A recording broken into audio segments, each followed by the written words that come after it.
We don't want Irish people having to emigrate because of the cost of living. We don't want young Irish people who can't afford to rent, to move out of their childhood home, to get jobs, to compete for these jobs, to compete for everything else that should be rightfully theirs if they work hard for it. What about our own people, like our own homeless, are being completely ignored?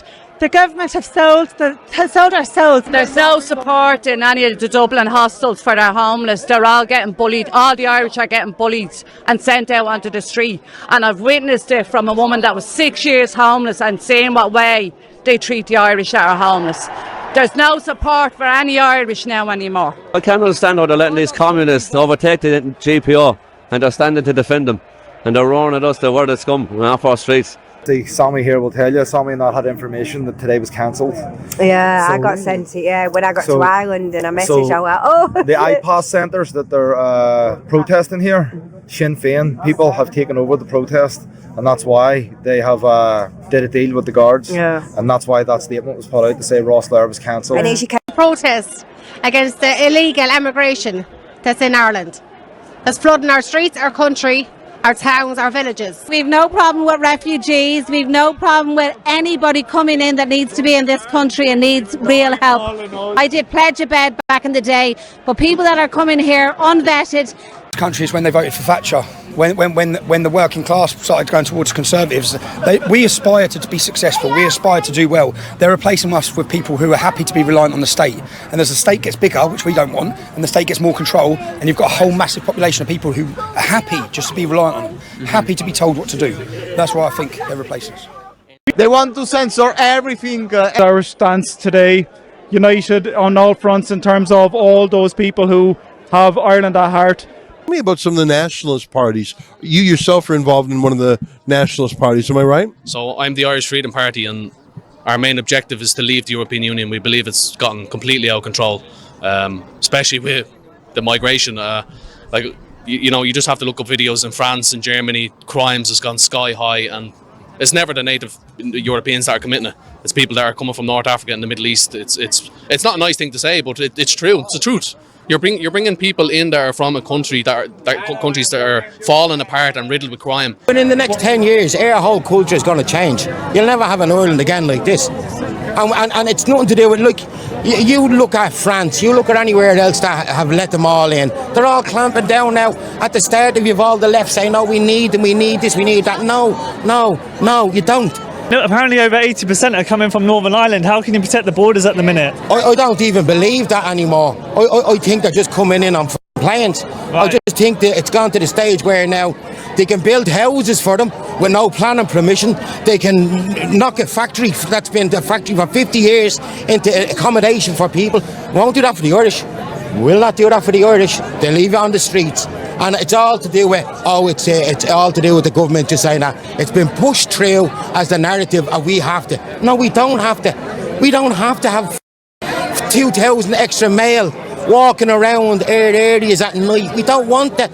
You don't know who they are, you don't know where they come from. No, it's not acceptable. It's not safe.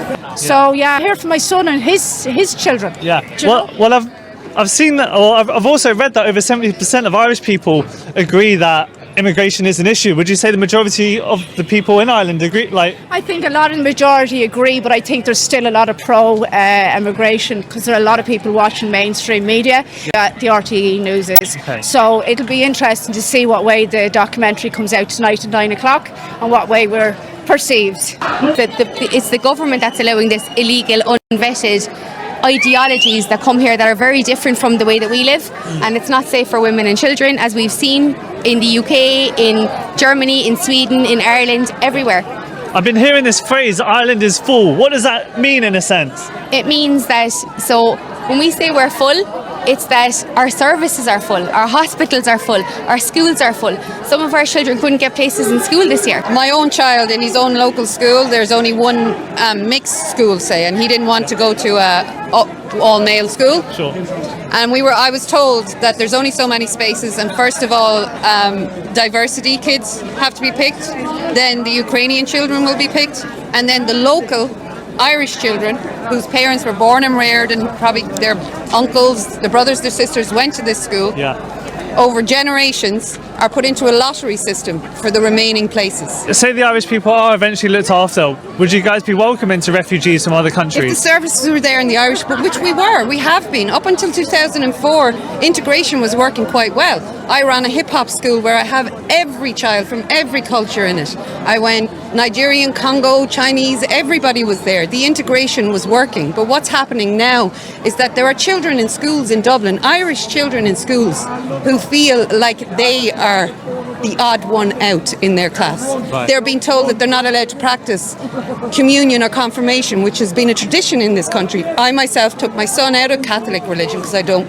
But I also told my son it's part and parcel of our culture and that must be respected, which it is not. Your local TD, or what we would call a local MP, Member of Parliament, is supportive.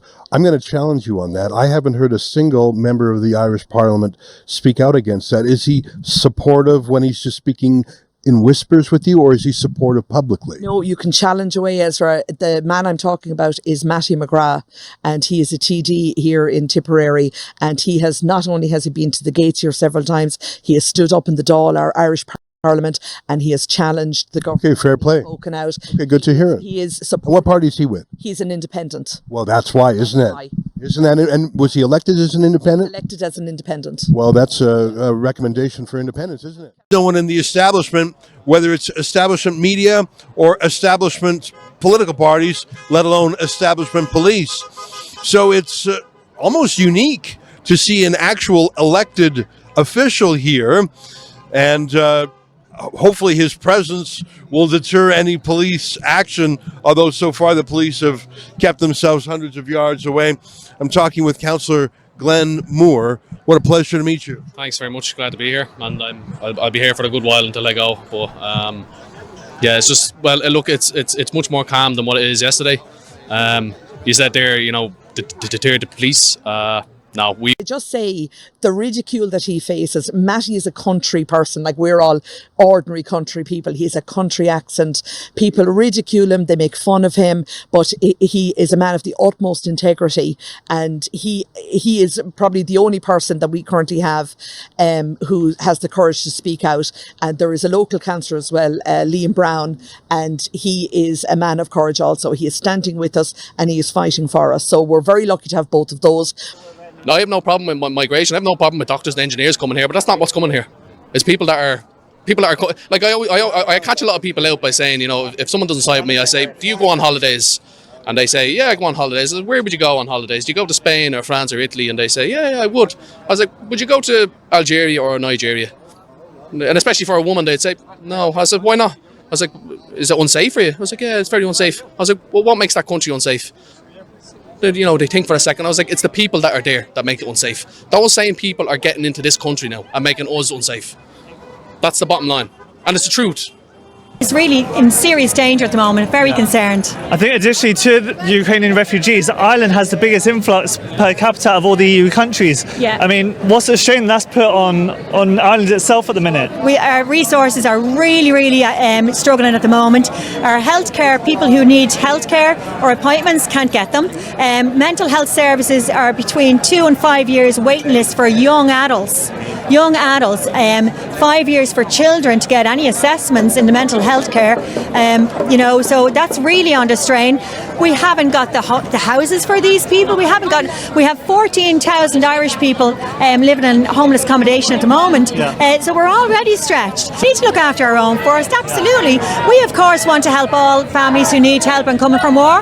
We have no problem. We are not racist. Yeah, I mean, how do you feel after today? It might be called a far right rally or a racist rally. What have you got to say to that? I think it's disgraceful. How dare they call me, a 57-year-old grandmother, racist when I want to protect my 4 granddaughters. I want to protect these streets of Dublin for them, or where they go to school, or their religion and culture. I want to protect it all. We have a right to protect our own culture first, our own children first. So no, I'm disgusted that they're calling us far right racist. To cheek at them.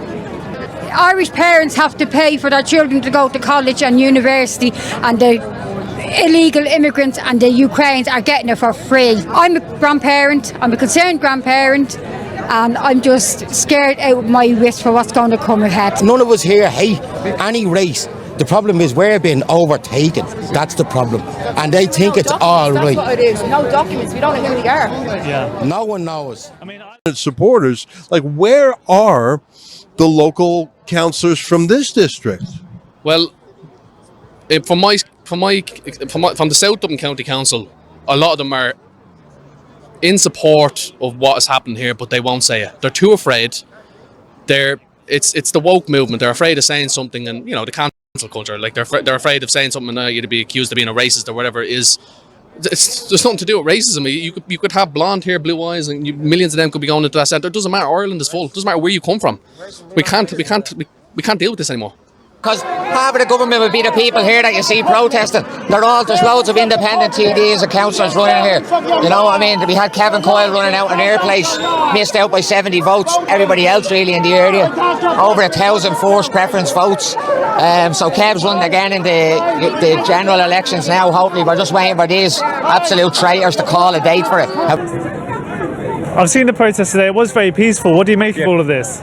It's coming to a point now where it's just like not enough people getting up and doing something about it. Like I was one of the first people to the gates of the government buildings today, and I asked peacefully for a representative of the government that we elected and put in there to come out and address the people who they are meant to represent.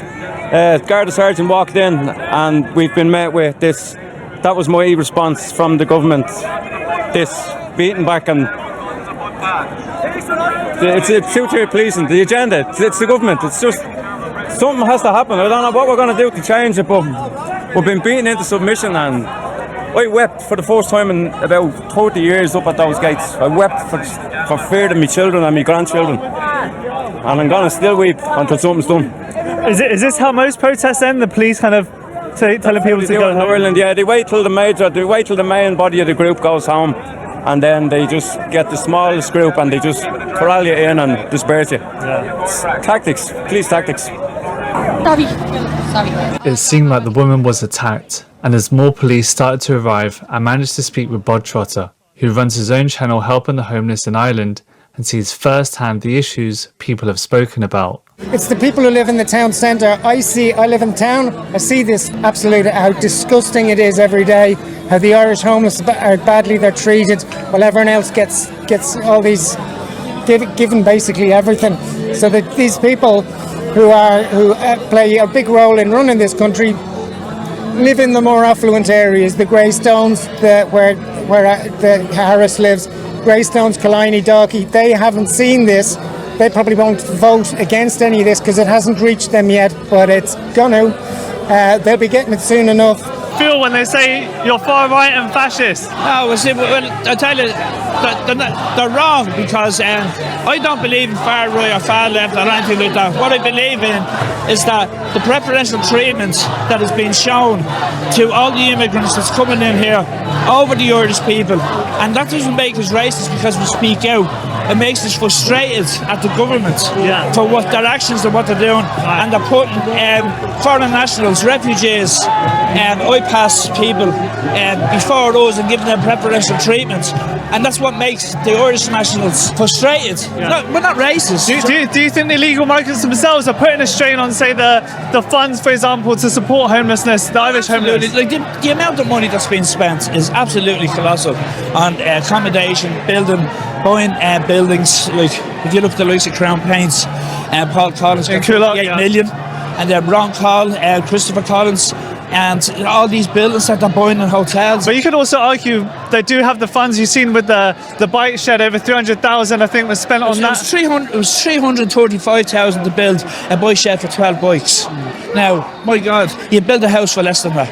And that could have gone to the homeless. That could have probably helped them. Well, I meet so many homeless, Irish homeless on the streets, and my heart goes out to them, and I wouldn't bypass them with if I have a fiver or something, I'll give it to them. And because I was homeless before. I was homeless in London, I was homeless in Dublin. So I know what it's like, and I'm terminally ill at the moment, and I'm a liver transplant patient, and I haven't got long left to live. But yeah, I still believe in my country. I love my country, I love my heritage, I love our culture, and all that has been taken away.